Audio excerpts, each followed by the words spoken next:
Jom teman saya buat cili flake edisi Ramadan. Disebabkan saya tak makan pedas, jadi saya kena buat sendiri cili flake. Lada kering yang saya guna ni lada kering yang besar. Dia ada dua jenis. Yang ni kecil, so lagi tu jenis besar. Yang ni. Yang kecil tu dia pedas sikit. Siapa yang makan pedas guna cili kering yang kecil tu. Potong kasar-kasar lada kering besar tadi. 2 biji dia. Ni proses saya nak bersihkan lada kering lah. Lepas tu basuh bagi cuci, bagi hilai hitam dengan 2 biji dia. Lepas sudah cuci tu sejak lah. Sejak seketika susun dalam tray, jangan bagi dia bertindih lah. Resepi penuh dekat caption bawah dah. Bakar suhu 120 Celsius, api atas bawah selama 8 minit. Tiap 2 minit kena balik-balik dah.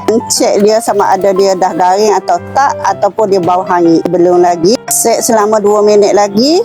Okey, kita balik-balik lagi. Belum garing dan crunchy lagi. Okey, set lagi 2 minit. Ni untuk kali ketiga. Balik-balik lagi. Okey, belum lagi. Okey, set 2 minit lagi. Okey, dah siap. Crunchy, hangit. Next, kita kisar kering dia. Masukkan dalam blender. Yang penuh dah. Di blender dia ada takak dia. Nak tu bunyi crunchy. Okey, kita blend sampai dia lumat. Sudah blend, kita masuk dalam bekas. Blend sampai habislah lada kering tu. Lepas tu letak dalam bekas tertutup. Okey, dan siap cili flake saya. Jangan lupa subscribe, like, komen, share video ini. Terima kasih.